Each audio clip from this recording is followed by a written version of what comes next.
जो है ना रहे केसीआर साहब को बम्बू चढ़ा दिए। अब उसके बाद जो है ना अब रेवंत रेड्डी शुरू में इज्जत दिया। अब रेवंत ना जो है ना ऐसी बुरी तरीके से झटका है कि भाई समझ में नहीं आ रहा क्या करेंगे। तो बहरहाल बोलना ये चाह रहा हूँ कि एक सेशन देखा जिसके अंदर जो है ना हमारे अकबर साहब हमेशा की तरह बहुत बेहतरीन बोलते। तो इस बार भी उन्होंने क्या बोले, हाथों पे जो है ना हाथों पे सांपों को बिच्छुओं को पिला लेंगे, दूध पिला लेंगे, मगर जंगलों का रुख कर लेंगे, लेकिन बीजेपी के साथ जो है ना बाबरी मस्जिद की शहादत करने वालों के साथ नहीं देंगे। बल्कि बोले भाई आप बोलो नको बोलो कुछ भी बोलो, आप लोग बी टीम है। AIMIM is B team of BJP, ये बात तय है एक। और दूसरी बात ये है कि सांपों को बिच्छुओं को पानी पिलाएंगे तो वो जहरीलों को अगर दूध पिलाएंगे तो ओलंगा जो है ना मर जाएंगे। जो फिजाओं के अंदर जो जहर फैलाया गया है पिछले 10 साल के अंदर बी टीम बन के, तो वो पूरा जहर उनको फिर पिला दिया जाएगा तो फिर ओलंगा मर जाएंगे बेचारे। तो लफ्जे जंगलों का रुख मत कीजिए। और मेरे को और जंगलों के रुख के अलावा जंगलों का रुख करते नहीं मालूम, लेकिन ये जो डायलॉग बाजी हो रही ना उससे ये समझ में आ रहा, बड़े भाई साहब जो है इलेक्शनों से पहले कपिल शर्मा को जो है ना कॉमेडी करके टक्कर देते, छोटे भाई साहब जो है सो अपने गुल्लू दादा को परेशान कर रहे हैं। ऐसा दिख रहा, आप गुल्लू दादा पहले फिल्मा कम कर दिए, अरे बोले कि भाई जगह खाली है चलो अब अपन फिल्मा करेंगे बोल के। ऐसा दिख रहा कि कॉलीवुड ही बोलते हैं ना लोग इसका, हिंदी हैदराबादी फिल्मों की इंडस्ट्री को। तो हैदराबादी फिल्म इंडस्ट्री के अंदर एंट्री का इरादा दिख रहा अकबर साहब आपका। I am very sure Akbar साहब, बोलिए हैदराबादी फिल्मों में एंट्री लेना चाह रहे हैं आप? कुछ ऐसी दिख रहा भाई, डायलॉग बाजियां जो हो रहे हैं ना डायलॉग से ऐसा दिख रहा कि भाई बहरहाल बहुत जबरदस्त डायलॉग डिलीवरी है। तो कहना ये चाह रहा हूँ कि पिछले 10 साल में मामू से एक सवाल नहीं किया गया। अब जैसा मामू जो सो कट मार के निकल गए वहां से बेचारे, मामू को कहीं का रखे नहीं, तो खालू कोई बोले ना खालू से सवाल कर रहे हैं, खालू से मामू की जो है गलतियों के ऊपर सवाल कर रहे हैं। मामू ये करके गए, मामू वो करके गए। अरे मामू थे जब मामू से कहीं को नहीं पूछे, कहीं को मुंह पे लेबल लगा हुआ था, कहीं को वक्फ बोर्ड को जो है ना 2 महीने सील करके उसके अंदर से क्या क्या पेपर गायब करे, बल्कि मामू से क्यों नहीं पूछे? मामू से क्यों नहीं पूछे कि वक्फ को जुडिशियल पावर क्यों नहीं दिया गया, बल्कि क्यों नहीं पूछे? मामू के टाइम पे हुए आलर एनकाउंटर के बारे में क्यों नहीं पूछे? मामू से हैदराबाद के अंदर हो रही मसाजिदों की शहादत के बारे में क्यों नहीं पूछे? मामू से ऐसे सैकड़ों सवाल जब क्यों नहीं किए गए? खास करके 12% रिजर्वेशन की बात कांग्रेस के दौर में 4% की बात करी और माशाल्लाह कांग्रेस दी, लेकिन आप लोग मुसलमानों को धोखा दिए। आप लोग बोले कि मुसलमानों को कि 12% हम लाएंगे, हम दिलाएंगे, बोले कहां गया 12%? पिछले 10 साल में एक दफा बोले, एक वक्त जबान पे आया नहीं आया। लेकिन अब जैसा मामू चले गए, खालू के बच्चे से पूछ नहीं कहाँ है भाई, ऐसा धोखा करके गए। देखो परसों 1-1 लाख रुपए के वो चेक बाउंस हुए कहते, उसके बारे में भी जो है ना पूछे मामू से क्या है क्या नहीं बोल के।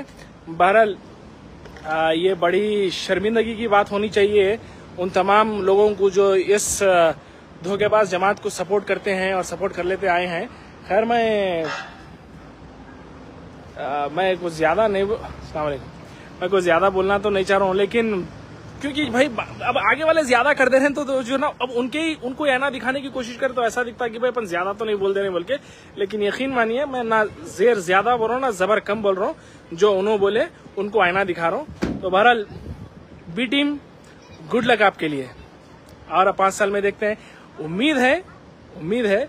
अच्छा मैं एक बात ये बोलता हूँ, बहुत सारे लोग ये बोल रहे हैं मेरे को कि भाई देखो होल सिटी की तरक्की के वास्ते जो ना बुलाए थे, बुला कैसा करे थे। देखो तो वही तो बोलो ना, कभी केसीआर बुला के इस तरीके से बात करे ना, केसीआर से दोस्ती थी तो कभी गए खुद जाके कभी बात नहीं करे। तो बहरहाल रेवंत अन्ना का एक बहुत अच्छा पहल है ये कि बुलाए, जमात को कुछ समझ के बुलाए कि भाई कम से कम चलो। हालांकि उन्होंने साफ भी बोल दिए और बिल्कुल बात भी सही है, कोई मुसलमानों के ठेकेदार नहीं है आप, लेकिन वहाँ पे इख्तदार में है तो आप लोगों का भी जो है ना कुछ इन्वॉल्वमेंट रहना बोल के ये बुलाया गया। आप लोगों को बुला के जो सो बोले कि भाई ये प्लानिंग है हमारी, हम ये करना चाह रहे हैं बोल के बोले। एज एक गवर्नमेंट आपके पास जो पोजीशन है उस पोजीशन को मद्देनजर रखते हुए, अगर आप पोजीशन पे नहीं रहते तो बुलाते थे, दूसरा कोई रहता तो उसको बुलाते थे। बात ओल्ड सिटी के डेवलपमेंट की हुई, बात आपसे हाथ मिला के आपसे के साथ काम करने की नहीं हुई, बात आवाम के फायदे की हो रही थी। और बहुत सारे लोग मेरे को ये बोलते कि भाई आप आओ ना ग्राउंड पे, आप ग्राउंड पे आके करो ना। बोलते हो एक बात बोलता हूँ फिर से, एक बार मैं पहले भी कई मरतबा बोल चुका हूँ लेकिन फिर एक बार बोल रहा हूँ कि मेरे घर में अगर काम वाली काम नहीं कर रही, मैं फर्ज करिए पेशे से अगर मैं डॉक्टर हूँ तो मेरे घर में अगर मैं काम वाली काम नहीं कर रही, पहले तो मैं घर में काम वाली को पैसे दे रहा हूँ, ठीक वैसे ही जैसे कि हमारे इलेक्टेड रिप्रेजेंटेटिव्स को हमारे टैक्स के पैसों से उनकी तनख्वाह दी जाती है, तो वैसे ही हम भी जो है ना हमारे काम वालियों को पैसा देते। अगर उन्हें काम सही नहीं कर रही तो हम पहले उसको बताएंगे कि भाई देख ये काम सही नहीं हुआ, ये पोछा सही नहीं हुआ, ये झाड़ू सही नहीं हुआ, ये झटका सही नहीं हुआ, बल्कि हम बताएंगे।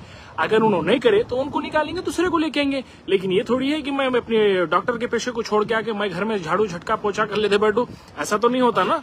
तो मेरा काम है बताना, मैं बताऊंगा। तो ठीक वैसे ही जो है ना हमारे इलेक्टेड रिप्रेजेंटेटिव्स जो है उनको हमारा काम है, ये बेवकूफ मुरीद जो है, बेवकूफ कमअकल जो मुरीद है, इनको कोई सलाहियत नहीं है, समझ नहीं है। बस जैसे अब जो है सो मैं बहरहाल सेंसिटिव हो जाता मामला अगर मैं उन अल्फाजों का इस्तेमाल करा, तो वो अल्फाजों के पीछे बस चले गए, दीवाने हो गए। अरे बेवकूफो, ये हमारे जो ना दीन की इस्लाह के लिए नहीं, हमारे दीन की इस्लाह के लिए हमारे जो है ना हमारे मस्जिदों के अंदर बैठे हमारे मौलाना, हमारे इमाम साहिबा हैं, वो हमारे दीन की इस्लाह करेंगे। ये हमारे सोशल अपलिफ्टमेंट के लिए, और इनसे सवाल करना पूरा बनता है हमारा। फिर एक बार मैं वो वाक़या याद दिला दूंगा जो उमर बिन फारूक रज़ी अल्लाह तआला अन्हु का जो के साथ हुआ था। भरी मस्जिद के अंदर जुम्मे के वक्त जो है ना